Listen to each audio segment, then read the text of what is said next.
like really pouring in to your body the things that are going to make your body flourish, essentially nourish and flourish, right? Like we don't want to just exist and get by in our bodies, in our mental health, and in our family life, in our relationships.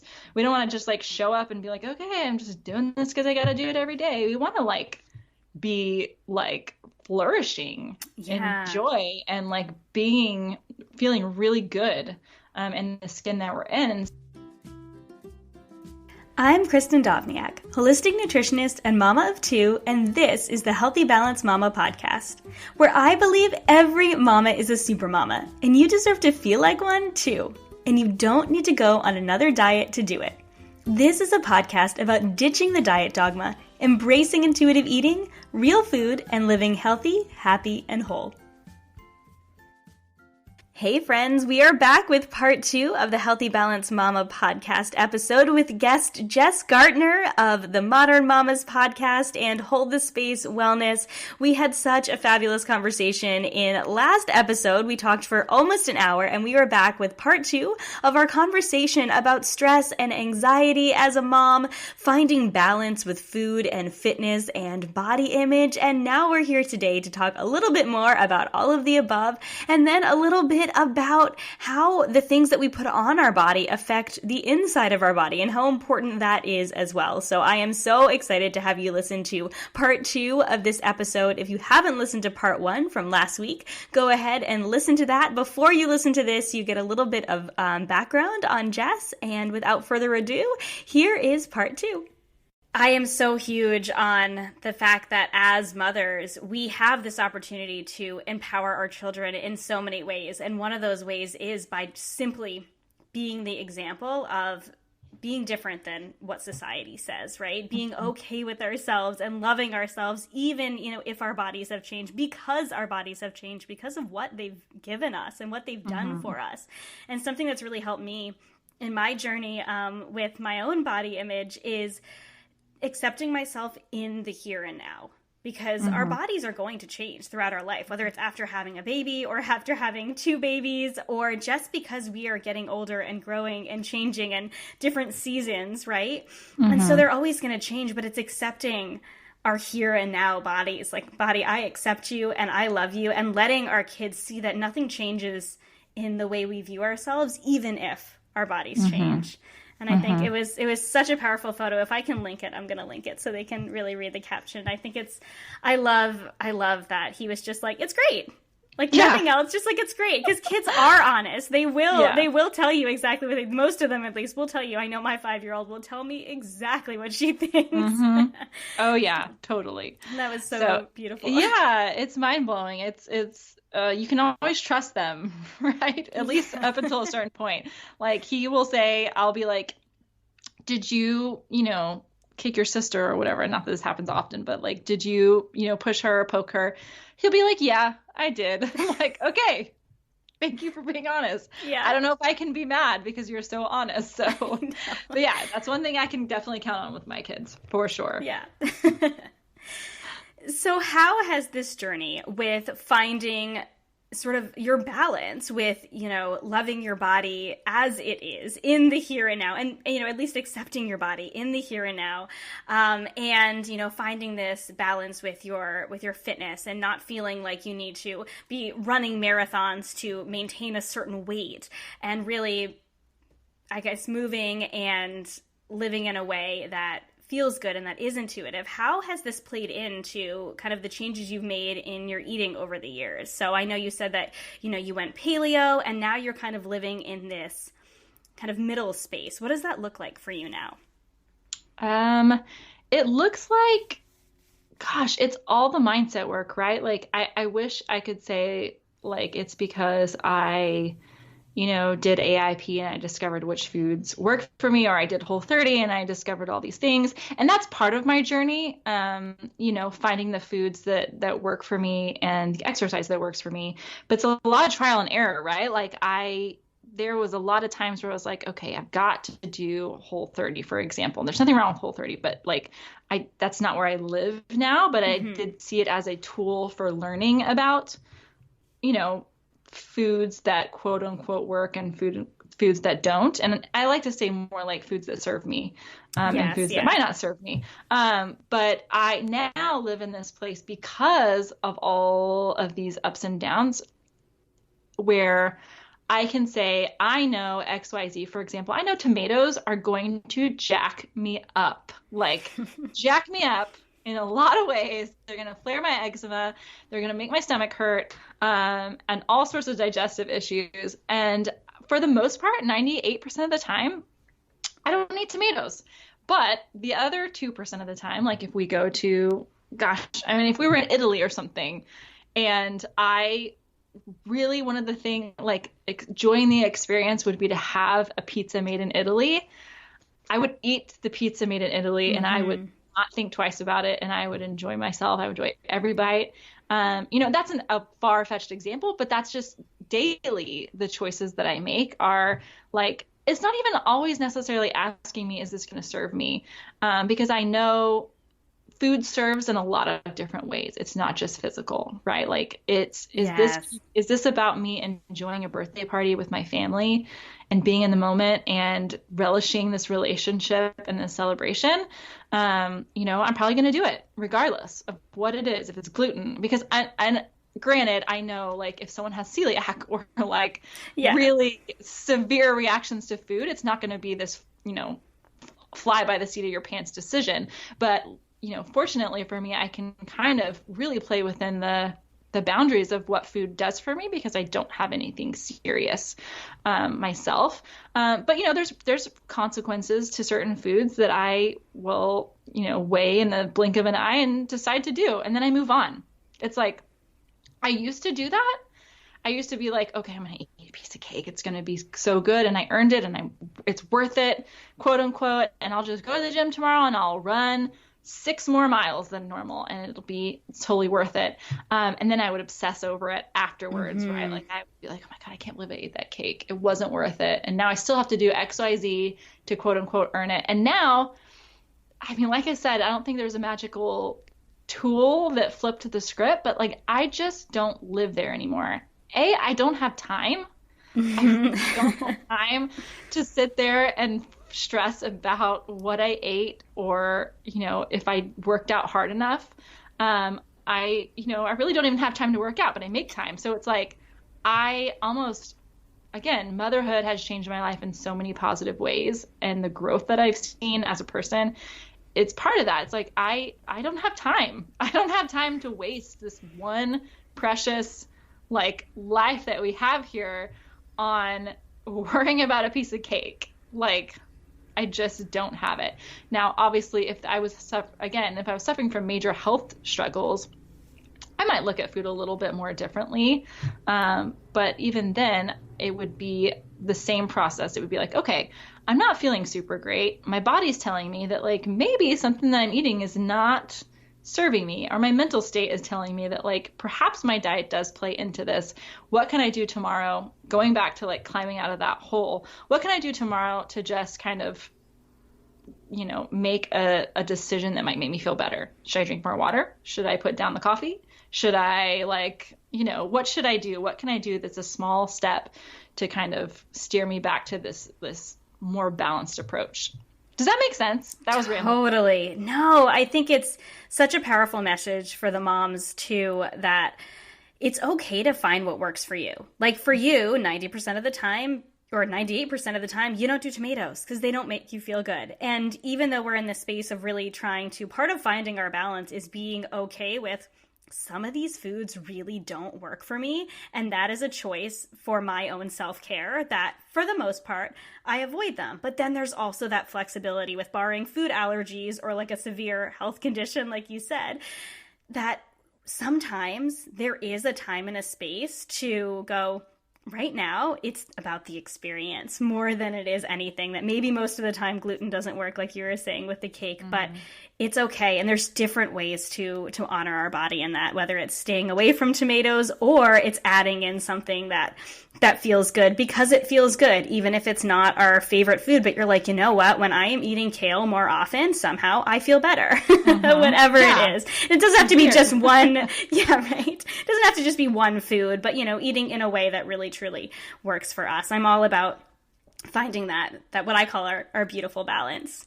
Yeah. And I think it's taking the fear out of it. It's like, Yeah. like for so long and so many people, you're afraid of fat, or you're afraid of carbs, or you're afraid of dairy, or you're afraid of, XYZ because some book told you that you're not supposed to be eating those. And like, that's giving food immense mental power, right? Like, I think, and I'm not an intuitive eating expert by any means. That's totally your jam. But like, I think part of that process of intuitive eating is taking the judgment out of the food. Oh, and, yes. Knowing that like, it's all okay. It's a decision, and there's a million decisions that we make every single day. And you can always, always, always make a different decision in a second. You can eat a food and then decide, I'm going to have something else, or I'm not going to eat that again because it made me feel like crap. Or like, you can say, oh, cake was great. I didn't feel horrible. It tasted delicious. I'm going to eat that again tomorrow because I want to. So like, I don't know. Is that a part of it? Because that's just no, it is totally taking like, away that. Yeah. So taking away that fear and coming to terms with food is just food.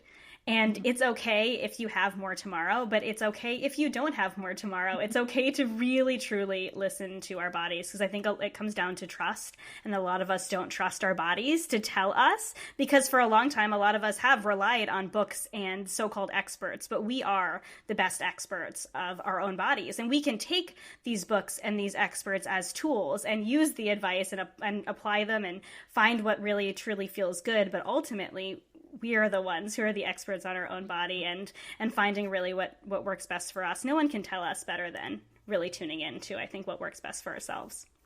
Absolutely. 100%. So we talk a lot about intuitive eating here on the podcast. But in your bio, you talked about nourishing our bodies and our minds intuitively. So we've already talked about, some of the things that we can do when we're in a low season. But can you share, what does it mean for you to nourish your mind intuitively as a mama? Oh my gosh. So, and maybe not all mothers struggle with this, but in my experience, when I became a mother with a kiddo on the outside, it was like, scientifically, your brain like shrinks, just FYI.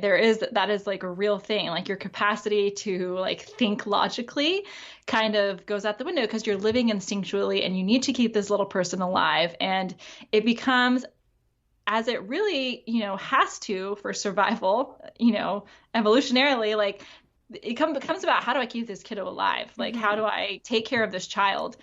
And so I think, what happens in that motherhood transition is you go from a human being that is solely responsible for yourself, really, in the scheme of things. Even if you have a spouse or anything, like, they're an adult, right? Like they can make their own decisions. They can take care of themselves. They can go to the grocery store. They can do all these things. Use the bathroom by themselves. Use the bathroom by themselves.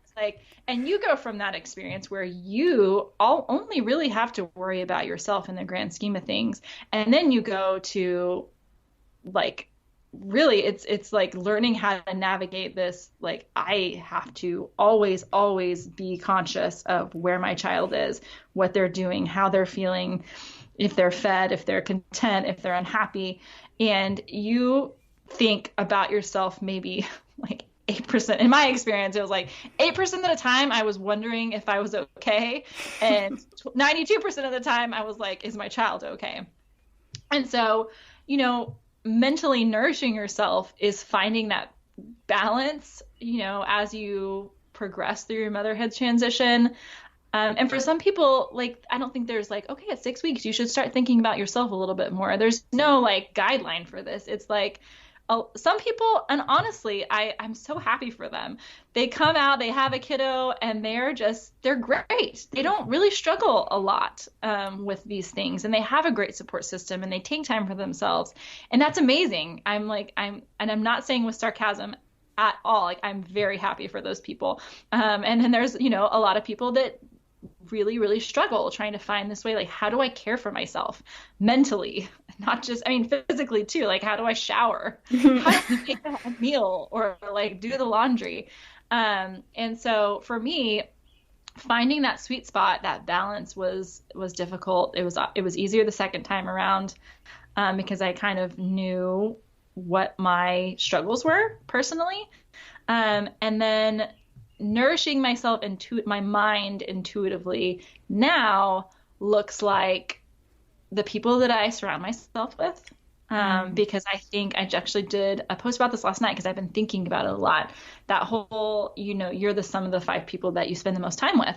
And, that I can see that that's true when I look back at various points in my life, depending on who was really in my inner circle at that time, who was I interacting with every day, and what things were we talking about, and how was their mental health? Because, someone that's not mentally healthy, who you spend a good amount of time with, even if you love them, they can not serve you mentally, right? Like they can really affect you.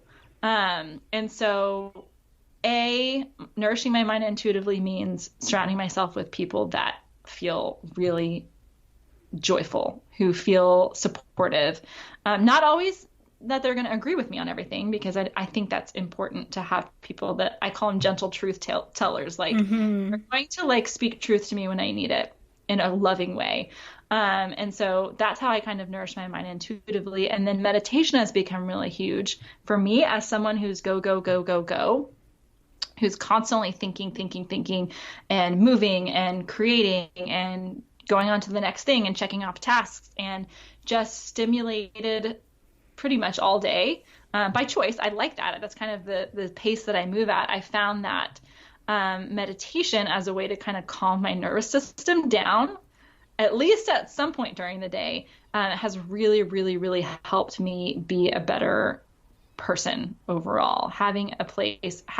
Practicing how to slow my mind down is really become an intuitive thing for me too. Those were the 2 biggest things. And there's a lot of little things like connecting with Jesus every day, or trying to. I'm not perfect at that by any means, but, filling my mind with thoughts about myself that, what would he say about me? What does he say is true about me? That is a powerful tool for me too. I love mantras. I'm really into this concept of like I think it's called psycho-cybernetics or something like that. It's basically like you can, write down who you are. It's really who you want to be, but you write it in the statement of like in the present, right? Right. Yeah. Repeat it over and over and over again. And you really have the power to like change your neurological state. And eventually, honestly, see those things come to be true, even if they aren't true in the moment. So that's in a nutshell how I nourish my mind intuitively. Oh, I love that. Such great tips. I think that it is a practice to learn to shut our minds off. And I think sometimes we really need to do that, especially for those of us who are moms, who are working moms, just who are go, go, go, no matter what we do in our motherhood. When we're go, go, go, we need that time to really turn inwards and just maybe not even turn inwards, just literally shut it down so that we can really truly find that peace. And I know meditation is something that has been really great for me in the past, and is something that I'm really working hard at bringing back into my life, because it's really hard for me to shut off my own brain. And I know that I think a lot of moms feel the same way. And also, I think I need to hang out with you more now that I'm thinking about the 5 people I hang out with. I'm thinking like, okay, 1 and 2 are my kids. So I'm basically a 5-year-old most of the time. Yes. A quite sassy 5-year-old in my house. Oh, but they are truth tellers though, right? Yeah, it's true. In one way or another. Oh, yes. I love it. So the last thing I wanted to talk to you about is I just wanted to switch gears a little bit and talk about something else. There's a lot of things on this podcast we haven't talked about yet, and I'm so grateful for you to bring in so many important topics for moms. But I believe it's a really important step to living a more nourished life in general. And this is something that I believe you to be an expert on, and that is choosing safer, less toxic skin and home products. And I know this is really veering off of what we've talked about, but it is a really important part of our health. And I know that you're a big advocate for safer skincare with your work with Beauty Counter, and you actually introduced me to Beauty Counter and the incredible work that they are doing as a whole. And I just wanted you to share a little bit more about why it's important to switch to safer products for ourselves and our kids and our overall healthy mama lives. Oh my gosh, that's another thing. Oh, sorry, my dogs are gonna freak out for a second. Speaking of Beauty Counter, someone on our team is picking up some Neverlist cards right now. Anyways, my husband's got that. I set it all aside for her. So yeah, and honestly, I don't think this is veering off the subject too much. I think that when we're talking about a picture of holistic health, and that's kind of a broad term, I think that really when you get on this journey of like living intuitively and nourishing yourself, like you've mentioned the word nourish a couple times.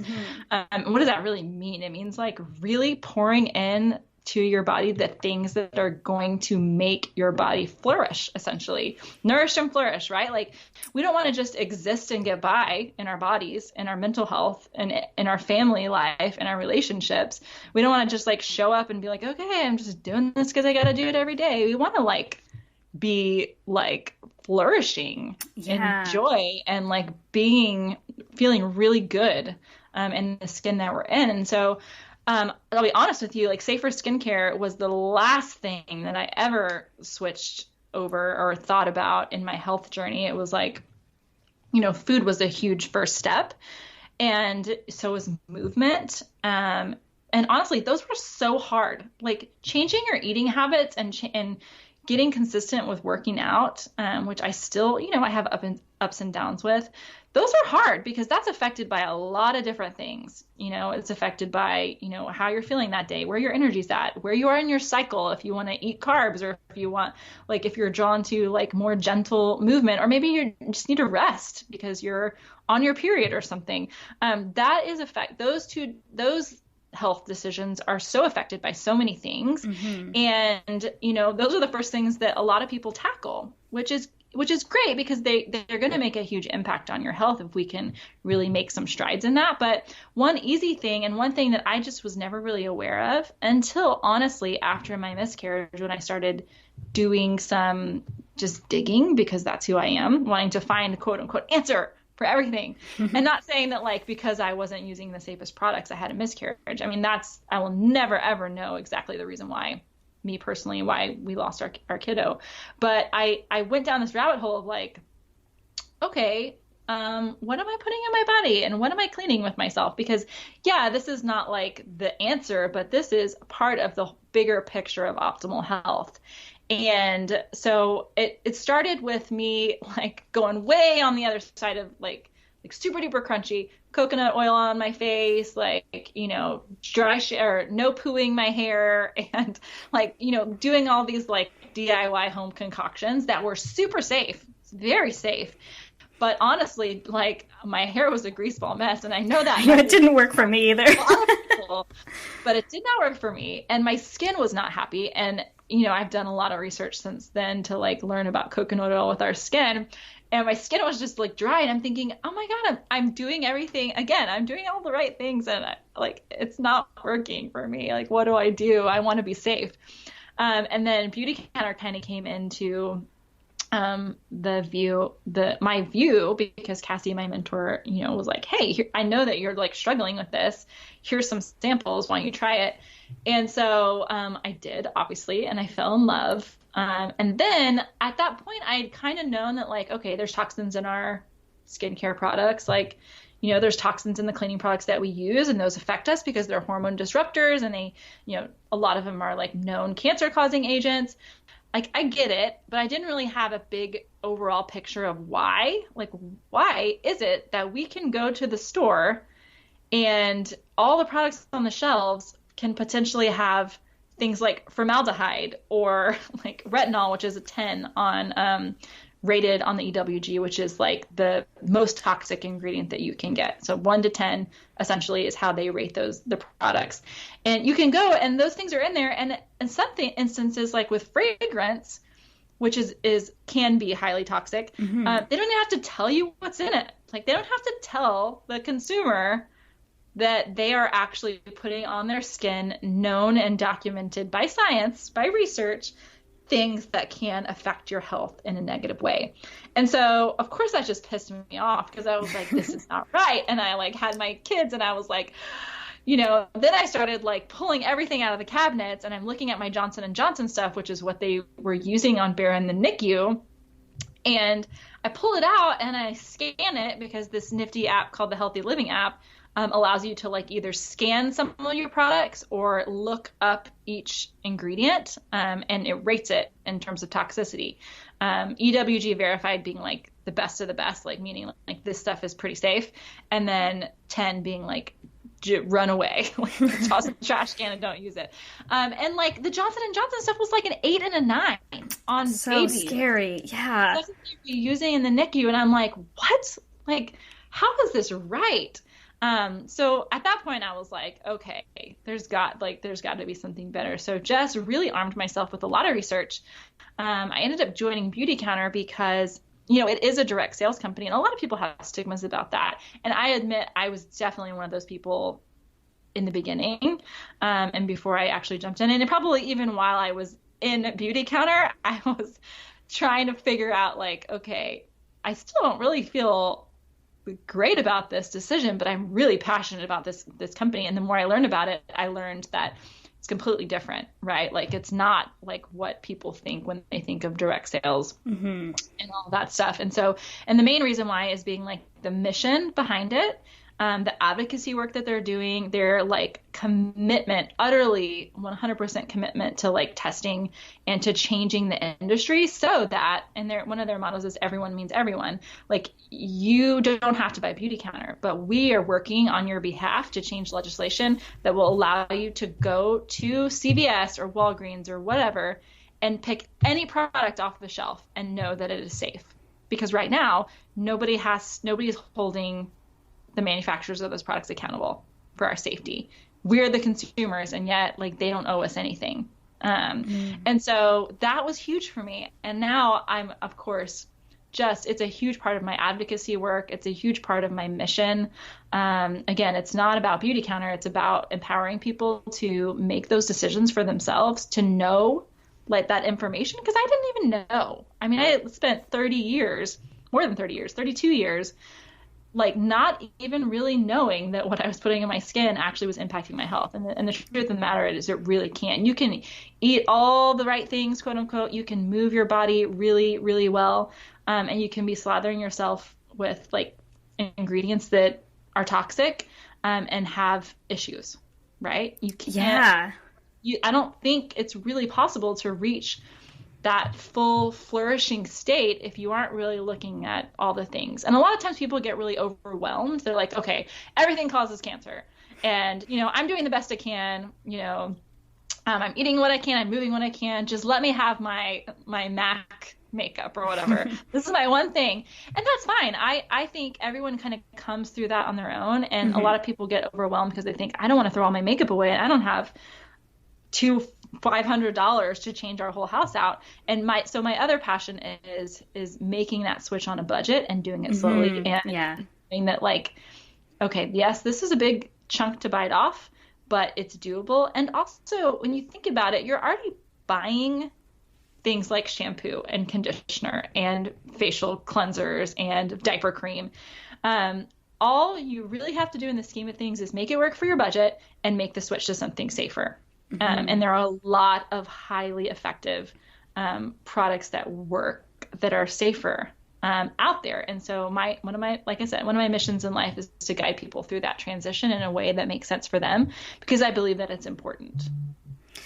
I believe it's important too. And, it really is just like in our health, it doesn't have to be this giant overhaul. It can be just that one thing at a time. When you run out of something, choose a safer option next time rather than feeling that huge overwhelm. And I love that you approach it in that way, with the women you work with. And as part of your mission that, let's do it within your budget. Let's make it really work for you, and not make it feel overwhelming, but know that it is important. It's important for you. It's important for your kids, and it's important for our kids' future. There's so many implications to, the products that are out there. Totally. And honestly, it's not even just the humans in this world. It's, for example, sunscreen currently on the market. There's a couple really, really awful ingredients that are being utilized pretty much across the board in chemical sunscreens, which are the majority of the sunscreens out on the market, that are killing the coral reefs. I mean, when you think about that, it's like they're decimating living coral reef populations simply by being like washed off our bodies into the water, which, I mean, if you think of the ocean, how diluted are those chemicals in an ocean, right? But still, they're affecting the coral reef. They're known, like the correlation is there. Like oxybenzone destroys coral reefs, and yet like we're putting that all over our bodies, and then we're heating it up with like UV rays, and like it is affecting not just us and our health, but our environment as well. It's crazy, and those things that.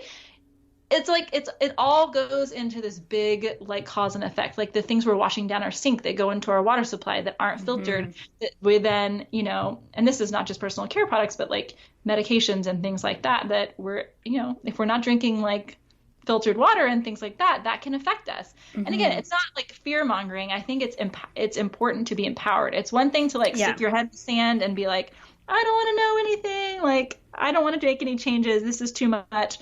I think that's not necessarily the right way to go. I don't think scaring someone into changing is the right way to go either, but I think sharing the information is a duty. Like, I'm going to tell you what research says, and then you can make your own decision whether that's something that you want to do.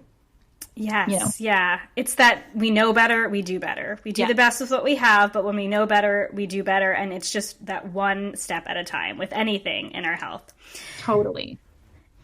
So, I guess we already kind of talked about this, but I was going to ask how you recommend women begin the journey to safer products. Is there like maybe one product that you are like, you know what, this might be a good place to start? Or do you just recommend like whatever you run out of first? I honestly recommend you can go about it a couple of different ways. Whatever you run out of first, if you're going to be buying something, of something coming up soon anyways, you might as well look for a safer option. And then beyond that, if you're like, okay, I'm not running out of anything, but I just want to replace something right away.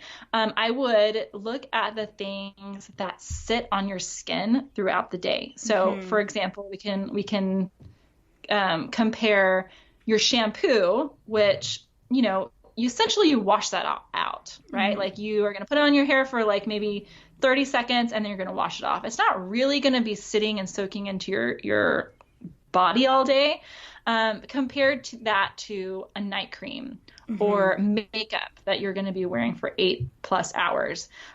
Those things are actually sitting into your skin and getting absorbed, a little bit more than things like your face wash or your shampoo that are essentially getting washed off quickly. So that's where I would, look. If you're not a makeup wearer, then I would look at the moisturizer that you're using, or like if you use a serum or something like that. Serums are usually full of lots of active ingredients. And so if they're not a safer option, those active ingredients may not be the healthiest, or maybe a little bit more on the like potentially toxic side.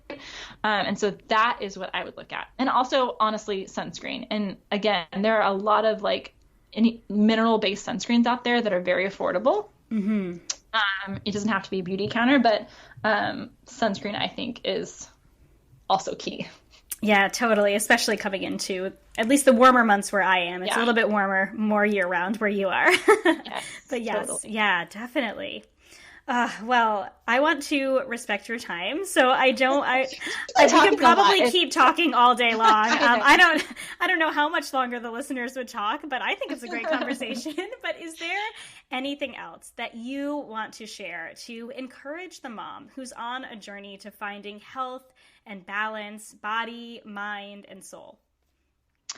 I'm going to steal something from my mentor, Cassie. Again, if you don't know Cassie Joy from Fed and Fit, you should absolutely go follow her. She's a wonderful She's so human and great. very inspiring, super positive. But one of the things that she said when we talk about balance, balance is hard because it almost never feels like we're achieving balance. Mm-hmm. And one of her sayings is, you can do it all, but you can't do it all in one day, Mm-hmm. right? Like you can like have a job and also be really present with your children, and you can pursue a variety of interests, and you can eat well, and you can exercise. And some days it will feel like you're crushing it, but you're realistically, there's no way for you to do all the things every single day and be balanced in the true state, like where you're like viewing a seesaw, right? Like where you Mm-hmm. are like, it's even on both sides and everyone's getting the attention that they need and everyone's as happy as they can possibly be. I believe that like that's really not possible. True balance for me is understanding and really like respecting that my needs are going to fluctuate, the needs of the people around me are going to fluctuate, and that I don't have to have it all figured out. I literally never have to have it all figured out. In the next 50 years of my life, I probably never will have it, quote unquote, all figured out. And that freedom that it's never going to feel like I've arrived, is freeing. Like that's really a place where I live, and I encourage other people to live too. Because I get stuck in that too. It's like, okay, once I mark off everything on my to-do list, oh my God, it's going to be amazing. I'm going to breathe. I'm going to like relax. And then you realize that like, once that to-do list is gone, another one just comes along. Totally. You know, like there's more stuff. Once we get XYZ checked off and we're doing those things, then we just find something else to like pursue. It's like, oh, okay, I got my supplement routine down. Now I really need to figure out my sleep. And then you'll figure out your sleep, and then a new study will come out that says, you know, I don't know, something crazy, like you should sleep in 100-degree temperatures or something. You're gonna be like, oh my God, now I have to sleep in 100-degree temperatures because Sounds that's miserable. right? So that's really my last 2 cents, is that you could do it all, but maybe you can't do it all in one day, and that's okay. But it's probably not going to be like that every day. Right. I always say that, or I like to say that balance isn't a destination, that we're all going to have seasons. It's going to look different in different seasons. And that's totally okay. And your definition of doing it all is going to change all the time. Like, right, quote unquote, doing it all. Like in my postpartum seasons, my doing it all is literally sitting on the couch with watching Criminal Minds with my baby and nursing and, you know, asking people for help. Yeah. Like all the time. That's doing it all for me. Like if I'm checking those boxes, I'm crushing it that day, you know, and I am not going to be, my mind is not focused on working out, and my mind is not focused on, you know, my mind is focused on nourishing my body, but also just eating when I'm hungry, because I'm creating a life. I'm feeding another human being. So yeah, I'm really glad you brought that up. I feel like the seasons are going to dictate that as well, but also knowing that, like, I think it's the perspective and the wisdom of kind of being through some of those shifts that allows a lot of people to be like, this is not forever, right? Like this season I'm in is not forever. It's a short blip in this long expanse of the life I have yet to live. Mm-hmm. Totally. Oh, I love it. Okay, so I have 3 final questions, and I think you kind of answered the third one, but we're going to go through them anyway. Your listeners are probably like, these 2 women have been talking forever. Well, maybe they've shut it off by now, but if they're still listening, I think it's valuable. Okay, so these are really quick. They're kind of like rapid fires. So the first one is, what is your favorite thing to cook? My favorite thing to cook is... oh my gosh, I really like cooking. I'm currently digging, this is another shameless plug, Cassie's new book, which is Cook Once, Eat All Week. Everything in that book is my favorite thing to cook. It is a meal prep book. It's amazing. It's life-changing, and it's delicious. Can I tell you, yesterday I was listening to a it was an older episode, but it was the Balance Bites podcast. I love their podcast. And they were talking about her cookbook. And I was like, okay, first of all, I need to get the cookbook. And then I need to see if I can get her on the podcast to talk about it because it's such a cool concept. But I know. It's amazing. It's literally life-changing. It's like $21 on Amazon right now. And I highly recommend it. I don't know that I will ever not use that book. So that's all I got to say about that. So good. So then, what is your favorite thing to order or have someone else cook for you when you have the opportunity? Ooh, seafood. I'm not the best at cooking seafood because I feel like it's really hard to get right. And my favorite food is shrimp. And so I will, anytime at a restaurant we're out and it's good seafood, I will order fried shrimp, honestly. I love it so much. I could eat like literally 50 fried shrimp in one sitting. Well, next time you are in the Northeast, you need to come to Rhode Island and get some good seafood my gosh, here because seriously. we've got a ton of good seafood. We are right on the ocean. I am there 100%. So the last thing is that we talk a lot about finding your beautiful balance, and we already talked about balance, but in like one sentence, what does your beautiful balance mean to you? One sentence. Oh my gosh. You've heard me talk, right, for the last like hour and a half, however long it's been. Can I condense it into one sentence? Yes, I can. My beautiful balance means joy in the here and now, honestly, because I feel like that's all we have is the here and now, and worrying too much about the future isn't going to pay off, and living in the past isn't going to pay off. And so really focusing on the here and now. Sorry, that was a little bit longer than one sentence, but no, joy that in was the here and now. Joy in the here and now. Oh, that's wonderful. So I already shared in your bio, but can you just share really quickly where my listeners can find you? We'll put all the links in the show notes, but where can they find you? Yes, you can find me. I mostly hang out on Instagram. That place is my jam. That's where my people are, on at jess.holdthespace. And actually, honestly, we're just transitioning over to a new website. I think it's live actually today. It doesn't have all my articles and recipes yet, but jessgaertner.com will be where I am going to be living from here on out. And the Modern Mamas podcast, of course. They have to go listen. Yes, it's really incredible. It's a labor of love, and you will love Laura, who's also my co-host. She's amazing. Yes. One of my bestest friends. I have to get her on the podcast sometime too. Oh, she's awesome. She's you are both intuitive, like eating and stuff like that too. So. I know. I love that. Oh, so cool. I love seeing. I guess, a lot of the people that I've been following in this, healthy living, holistic living, and even paleo space sort of come full circle into this place of intuitive eating and intuitive living and really finding their balance and what works for them. And it's just so wonderful to see and to encourage other moms with that too. Totally.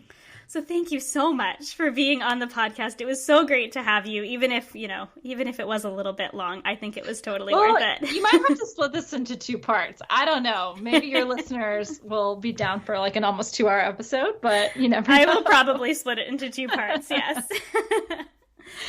Awesome. Well, thank you so much for having me, Kristin. Yeah, thank you. I appreciate it.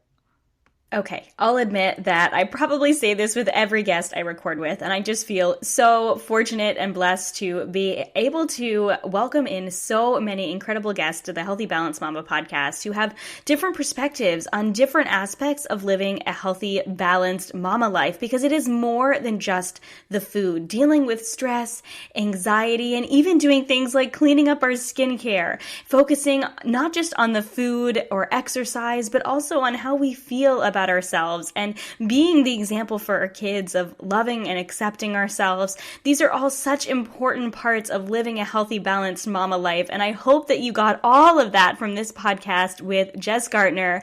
So please don't forget to go ahead and follow her on the Modern Mamas podcast. She is so fabulous, and I think you will love her podcast as much as you love mine if you're listening to mine, or if you're here from the Modern Mamas podcast community. I am so happy to have you you here. Thank you for listening in, friends. I appreciate each and every one of you. Thank you, friends, so much for listening to this episode of the Healthy Balance Mama podcast. I truly hope it encouraged and inspired you today to live a healthier life without restriction.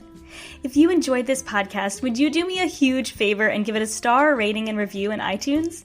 Every rating, review, and subscribe helps this podcast be seen and heard by more women who need to hear it.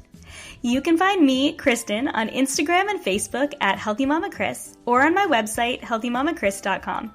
And don't forget to join us in the newly launched Supermama Society, a monthly membership to help you tune in to your intuition and nourish yourself without restriction, to live like the supermama I know you are. As a reminder, the information and opinions on this podcast are intended for information and inspiration only and are not a substitute for professional medical advice or treatment. Please consult with your healthcare practitioner before making any changes. Have a beautiful day, friends.